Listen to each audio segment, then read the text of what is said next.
Hello friends, welcome to दृष्टि the school of education. बच्चों, आज हम लोग चैप्टर 2 बहुपद यानी पॉलिनोमियल्स का लेक्चर 3 पढ़ेंगे। इस सीरीज में हम लोग बोर्ड एग्जाम से संबंधित चैप्टर वाइज महत्वपूर्ण प्रश्नों का सॉल्यूशन प्रत्येक दिन करते हैं। इस लेक्चर के पीडीएफ के लिए आप हमारे टेलीग्राम चैनल दृष्टि द स्कूल ऑफ एजुकेशन से जुड़ सकते हैं, जिसका लिंक आपको डिस्क्रिप्शन बॉक्स में मिल जाएगा। आप इसी प्रकार के क्वालिटी कंटेंट को सबसे पहले प्राप्त करने के लिए हमारे चैनल को सब्सक्राइब कर बेल बटन को क्लिक कर और ऑल का ऑप्शन सिलेक्ट करें और लाइक करके ज़्यादा से ज़्यादा लोगों तक शेयर करें। आपका एक प्रयास हमें क्वालिटी कंटेंट उपलब्ध कराने के लिए प्रेरित करता है और आप लोग निरंतर बने रहें और अच्छे से अच्छे पढ़ाई करते रहें। यहाँ देखिए, जैसा कि हम लोग आज लेक्चर नंबर 3 और आज 1 मार्क्स वाला क्वेश्चन करने वाले हैं। MCQS है। चलते हैं, शुरू करते हैं चैप्टर 2 बहुपद का MCQS। चलते हैं नेक्स्ट स्लाइड की ओर और शुरू करते हैं आज का ये सेशन एक सुविचार के साथ। जैसा कि देख रहे हैं, आज का सुविचार जो है वो स्वामी विवेकानंद जी के द्वारा दिया गया है। स्वामी विवेकानंद जी कहते हैं, अपने जीवन में एक लक्ष्य निर्धारित करो और अपने पूरी शरीर को उस एक लक्ष्य से भर दो और हर दूसरे विचार को अपनी ज़िंदगी से निकाल दो, यही सफलता की कुंजी है। देखिए कितना अच्छा कोटेशन है, कितना अच्छा सुविचार है। स्वामी विवेकानंद जी क्या बोले कि अपने जीवन में केवल एक ही लक्ष्य को निर्धारित करना चाहिए और पूरा अपना एनर्जी जो है उसी को प्राप्त करने में लगा देना चाहिए। पूरा मन को केंद्रित करके उसी लक्ष्य पर जो है सो केंद्रित कर देना चाहिए और बाकी सभी लक्ष्य को जो है अपने जीवन से निकाल देना चाहिए। तो बच्चों, जैसा कि जानते हैं कि अभी आप लोग स्टूडेंट्स हैं, तो सिर्फ और सिर्फ एक ही लक्ष्य होना चाहिए, अच्छे से अच्छा शिक्षा प्राप्त करना और ज्ञान प्राप्त करना। और आपका अभी लक्ष्य जो है सिर्फ ज्ञान प्राप्त करने पर केंद्रित होना चाहिए। तो आप लोग इस सुविचार से सीख ले कि एक बार में केवल एक काम करेंगे और अपना पूरा मन और शक्ति जो है सो उसमें लगा देंगे, तो आपको सफलता जरूर मिलेगी और सफलता समय आने पर मिलती है। चलिए, तो आगे हम क्या बढ़ते हैं अगले स्लाइड की ओर और जैसा कि देख रहे हैं आप लोग, शुरू करते हैं इस सेशन को कल के HW के प्रश्न से। जैसा कि आपको कल हम एक HW का प्रश्न दिए थे। बच्चों, आपको जब HW के प्रश्न मिले, होमवर्क मिले, तो आप उसे बनाकर और कमेंट में अवश्य उसका आंसर शेयर करें। तो जैसा कि देखते हैं 20 प्रश्न किए थे हम लोग और 21वां प्रश्न HW था। तो HW में था 64 के वर्गमूल में 64 के घनमूल से भाग देने पर क्या होगा। तो देखते हैं इसका सॉल्यूशन। तो देखिए, भाग देना है 64 के वर्गमूल में, तो 64 का वर्गमूल हो गया और इसमें भाग देना हमको 64 के घनमूल से। तो हम कैसे भाग देंगे, तो 64 का वर्गमूल 64 का हो जाएगा 8 गुना 8, वर्गमूल में से 2 अंक का पेड़ लग के निकलता है और घनमूल में से 3 अंक। तो इसको 4 गुना 4 गुना 4, 4 चौका 16, चौका 64 हो गया। देखिए, इसमें से 2 अंक का पेड़ लगेगा तो 8 निकलेगा, इसमें से 3 4 का पेड़ लगेगा 1 4 निकलेगा, 4 दूनी 8 कट गया, तो आपका आंसर 2 हो जाएगा। बहुत ही आसान सा प्रश्न था, लेकिन ऐसे प्रश्न पूछे जाते हैं एग्जामिनेशन में। चलते हैं अब आज के सेशन का पहला प्रश्न की ओर। जैसा कि देख रहे हैं, पहला प्रश्न है, बहुपद fx बराबर x³ minus 5x² plus 2x plus 2 में f1 का मान क्या है। तो देखिए, f1 निकालना है, तो हमारे पास fx इक्वल टू दे चुका है। fx इक्वल टू में क्या है, तो fx इक्वल टू में दिया हुआ है x³ minus 5x² plus 2x plus 2। इसमें f1 निकालना है। f1 निकालने के लिए जहाँ जहाँ x है वहाँ 1 पुट कर दीजिए, तो ये हो जाएगा 1 का क्यूब माइनस 5 इंटू 1 का स्क्वायर प्लस 2 इंटू 1 प्लस में 2। सॉल्व कर दीजिए, 1 का क्यूब 1 माइनस 1 का स्क्वायर, 1 को 5 से मल्टीप्लाई कीजिएगा तो 5 हो गया, प्लस 2 एकम 2 हो गया, प्लस में 2 हो गया। तो तो अब हम सॉल्व करते हैं। यहाँ देखते हैं +2 +2 +4 और +1 +5 हुआ और ये -5 हुआ, 5 में से 5 जाएगा तो 0 आपका आंसर आ गया। ऑप्शन नंबर सी सही है। चलते हैं नेक्स्ट प्रश्न की ओर। तो देखिए नेक्स्ट क्वेश्चन कहता है कि px बराबर 3x³ + x² + 2x + 5 में qx बराबर x² + 2x + 1 से यदि भाग दिया जाए तो भागफल का घात क्या होगा। तो देखिए आपको भाज्य का घात दिया हुआ है, px का घात दिया हुआ है, तो 3x³ + x² + 2x + 5 है, तो सबसे जो बड़ा पावर वही उसका घात होता है। तो हम देख रहे हैं कि इसका सबसे बड़ा पावर क्या है, 3 है, यानी px का घात 3 हो गया और qx का घात देखिए यहाँ क्या हो गया, 2 हो गया, qx का घात 2। जब भी भाज्य का घात और भाजक का घात दिया रहे और भागफल का घात पूछे तो आपको इस दोनों को घटा देना है। तो 3 में से 2 गया 1, यानी भागफल का घात आपका 1 आएगा। ऑप्शन नंबर ए सही है। चलते हैं नेक्स्ट स्लाइड की ओर। Question number 3। क्वेश्चन नंबर 3 में है बहुपद x⁵ + x² + 3x into x⁵ 6 + x⁵ 5 + x² + 1 का घात क्या होगा। देखिए ये दो बहुपद को कह रहा है अगर गुना किया जाए तो इसका घात क्या होगा। हमको इतना लंबा गुना करने की कोई आवश्यकता नहीं है, बस ध्यान क्या देना है, हम जानते हैं कि जब गुना होता है तो पावर ऐड हो जाता है, जुट जाता है। तो इसका सबसे बड़ा पावर ले लीजिए और इसका सबसे बड़ा पावर ले लीजिए 6। दोनों में तो देख रहे पहला बहुपद में 5 है पावर से और इसमें है 6, इस बहुपद का 6, और दोनों को ऐड कर दीजिए, गुना होने पर पावर ऐड हो जाता है, तो 6 5 11, यानी सबसे बड़ा पावर जो है इस दोनों को गुना करने पर 11 आने वाला है। ऑप्शन नंबर ए सही हो गया। अब हम चलते हैं क्वेश्चन नंबर 4 की ओर। क्वेश्चन नंबर 4 कह रहा है यदि py बराबर y + 1 इंटू y² + 2 y² +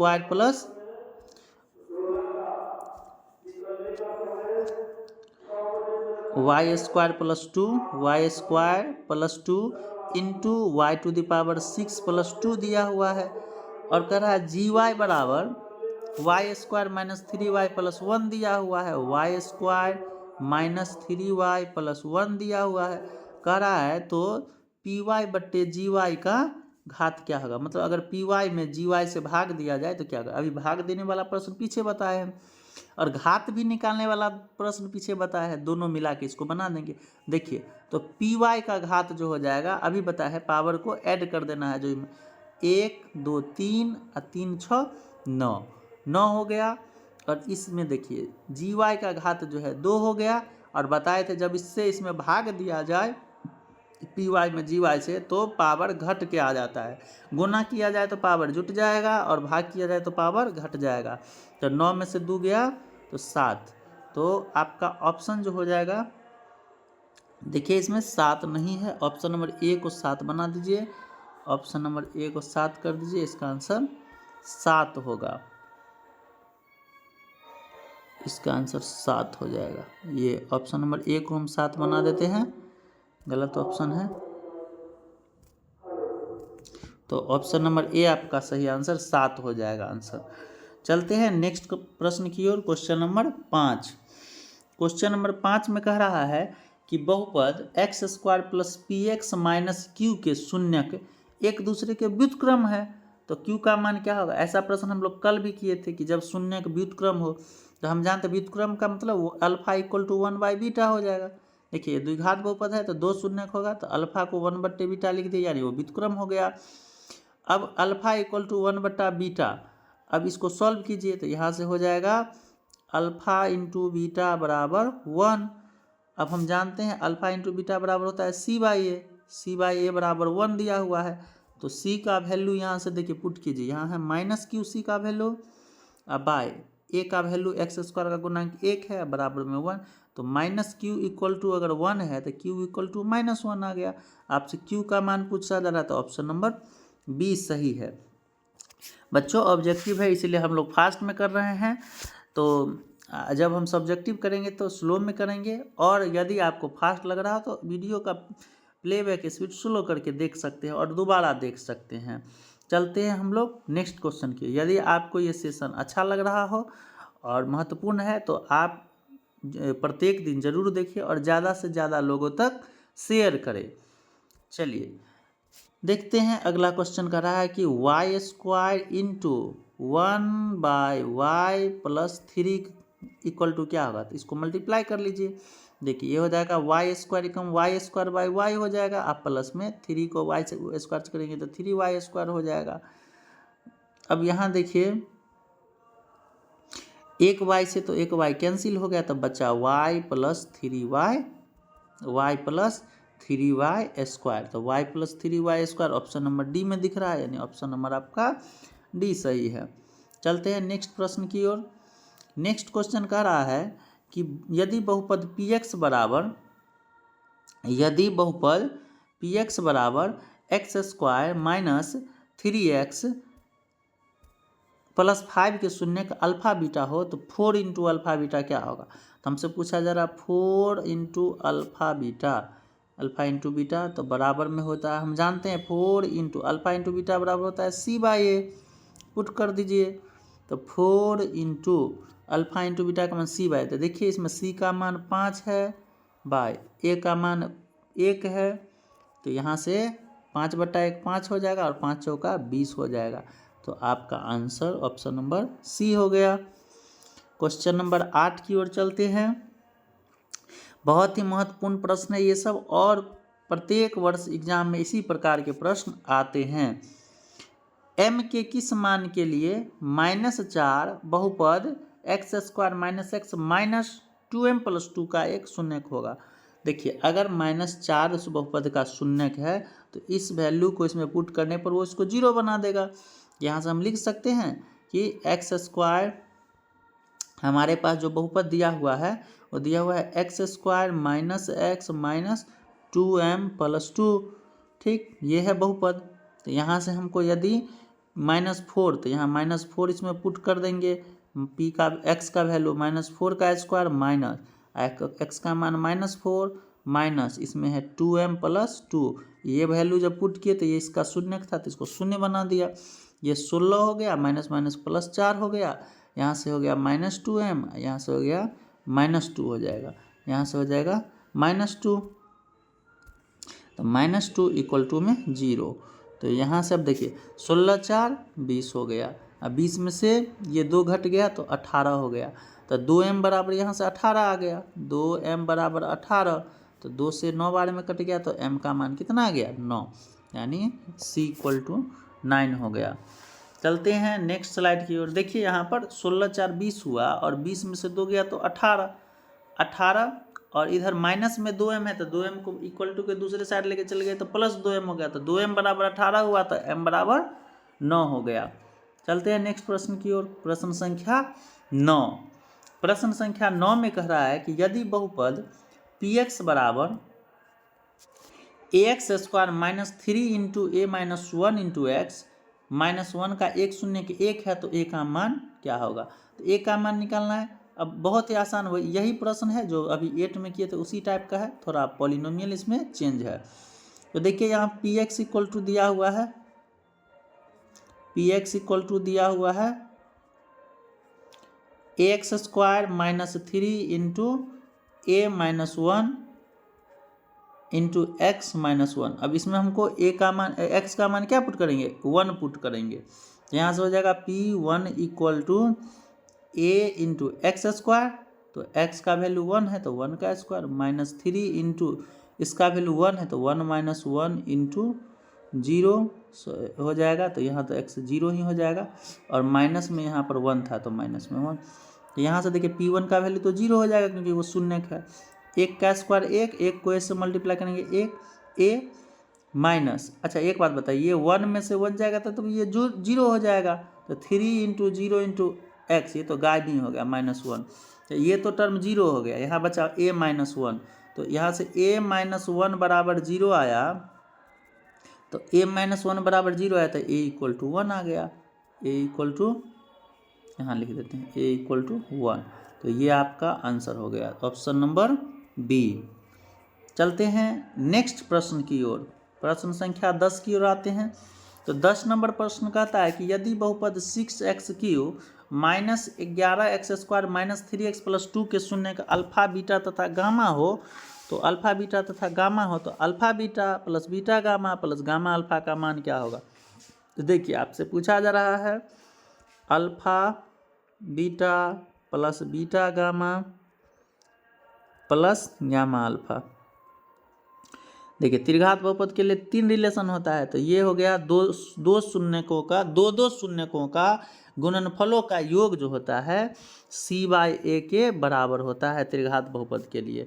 ये आपको याद रखना है। किसी भी त्रिघात बहुपद ax³ plus bx² plus cx plus d = 0 के लिए alpha beta plus beta gamma plus gamma alpha यानी दो शून्यकों का गुणनफलों का योग जो है सो c/a के बराबर होता है। इसमें से पुट कर दीजिए तो हम जानते हैं c का मान यहाँ देखिए ax³ प्लस bx² तो यहाँ -11b का मान होगा, प्लस cx होता है तो यहाँ c का मान -3 हो गया, तो माइनस यहाँ से 3 आ गया। अब बाय a का मान यहाँ 6 आ गया, -3 लिखिए यहाँ पर -3। अब यहाँ से क्या करते हैं, सबसे पहले इसको इरेज कर देते हैं, -3 इसको कैंसिल कर दीजिए, 3 एकम 3 दूनी 6, तो यहाँ से आएगा -1/2, तो ऑप्शन नंबर सी हो गया। चलते हैं नेक्स्ट प्रश्न की ओर। प्रश्न संख्या 11।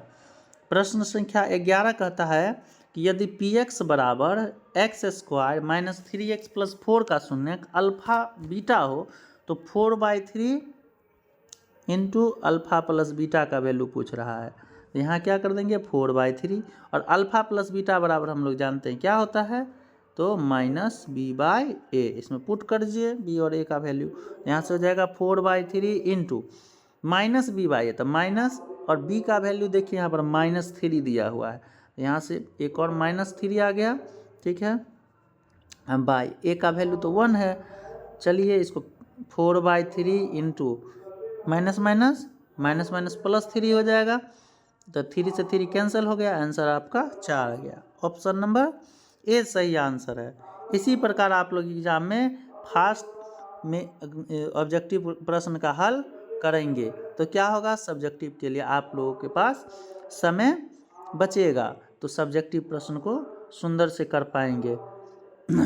तो आपको आपके एग्जाम में आपको 100 आउट ऑफ 100 लाने में कोई समस्या नहीं होगी। चलते हैं नेक्स्ट क्वेश्चन देखते हैं। क्वेश्चन नंबर 12, बहुपद x² माइनस 4x प्लस 1 के शून्यक अल्फा बीटा हो तो अल्फा प्लस बीटा का मान निकालिए।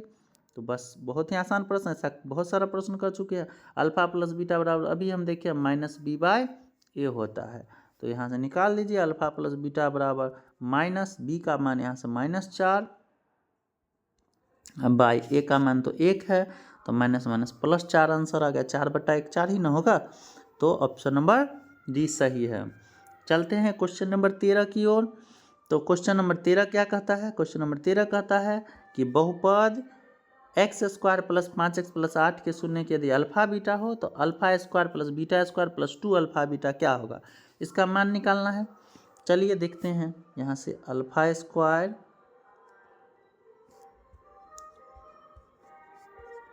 यहाँ देखते हैं क्या दिया हुआ है question, α² plus β² plus 2 alpha beta. तो देखिए क्या होगा, α² प्लस β² का तो फॉर्मूला जानते नहीं हम लोग बस अल्फा प्लस बीटा का जानते हैं और अल्फा इंटू बीटा का जानते हैं। तो यहाँ से क्या करेंगे, α² प्लस β² को हम लोग ऐसे लिख देंगे, अल्फा प्लस बीटा का whole square minus 2 alpha beta. ये कल हम ऐसा एक प्रश्न किए थे, बताए थे, जो a² प्लस b² के रूप में कोई भी अगर क्वेश्चन रहता है तो उसको हम लोग a प्लस बी का होल स्क्वायर -2a भी लिख सकते हैं। तो उसी प्रकार हम लोग यहाँ क्या कर दिए, α² प्लस β² को अल्फा प्लस बीटा का होल स्क्वायर -2 अल्फा बीटा लिख दिए, और प्लस में हो गया 2 अल्फा बीटा। अब इसमें वैल्यू पुट कीजिए, अल्फा प्लस बीटा बराबर क्या होता है -b/a, तो यहाँ से -b यानी 5 का वैल्यू पुट कीजिएगा तो -5 और बट्टा में 1 इसका square -2 into alpha into beta बराबर होता है c/a, तो c का वैल्यू 8 और बट्टा में a का वैल्यू 1 पुट कीजिएगा, प्लस 2 इंटू फिर देखिए यहाँ हो जाएगा। ये तो बहुत ही आसान है, देखो इसमें हमको पुट करने की कोई आवश्यकता नहीं है, क्यों, क्योंकि देखिए कितना आसान है। ये -2 अल्फा बीटा और +2 अल्फा बीटा तो कैंसिल ही हो गया, तो बचा इतना ही ना। अब -5 का स्क्वायर तो 25, अब बट्टा में 1 आ गया, तो 25/1 तो 25 ही आंसर हो गया।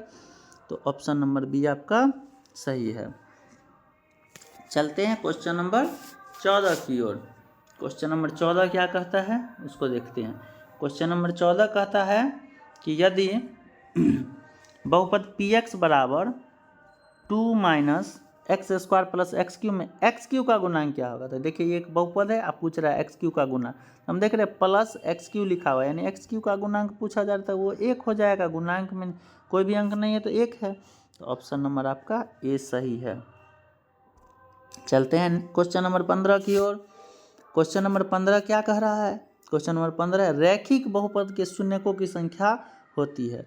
तो रैखिक बहुपद का व्यापक रूप हम लोग जानते हैं, px बराबर ax + b होता है, जहाँ a is not equal to 0। तो ये होता है व्यापक रूप। तो हम देख रहे हैं रैखिक बहुपद में पावर घातांक 1 है, हम जानते हैं यदि घातांक किसी बहुपद का 1 हो तो उसका शून्यक भी 1 ही होगा। तो 1 हो गया रैखिक बहुपद का शून्यक 1। कुछ और एडिशनल इन्फॉर्मेशन ले लीजिए, रैखिक बहुपद का शून्यक 1 होगा, द्विघात बहुपद का 2 होगा, त्रिघात का 3 होगा, चतुर्घात का 4 होगा। जिस बहुपद के घात जितने हो उसके शून्यक भी उतने ही होंगे। तो रैखिक बहुपद के शून्यक 1 होंगे, द्विघात के 2 होंगे, त्रिघात के 3 होंगे, n घात वाले बहुपद के शून्यक n होंगे। तो चलिए बच्चों आज के लिए इतना ही। अब मिलते हैं नेक्स्ट सेशन में कल। यदि आपको इस सेशन का PDF चाहिए तो आप इस टेलीग्राम चैनल से जुड़ सकते हैं। आप इसका लिंक आपको डिस्क्रिप्शन बॉक्स में मिल जाएगा। आप इस व्हाट्सएप चैनल से भी जुड़ सकते हैं। यदि आप यूट्यूब पे इसे देख रहे हैं और अभी तक सब्सक्राइब नहीं किए हैं तो आप जल्द ही सब्सक्राइब कर ले। प्रत्येक दिन आपको इसी प्रकार का इम्पोर्टेंट क्लास मिलता रहेगा। आप हमारे इंस्टाग्राम चैनल और फेसबुक चैनल से भी इस पेज से जुड़ सकते हैं, फेसबुक पेज से भी जुड़ सकते हैं। चलिए तो आज का आपका महत्वपूर्ण समय देने के लिए आपको धन्यवाद। और इसी तरीके से प्रत्येक दिन देखते रहिए आप सेशन, और ज़्यादा से ज़्यादा लोगों तक शेयर करते रहिए। Thank you.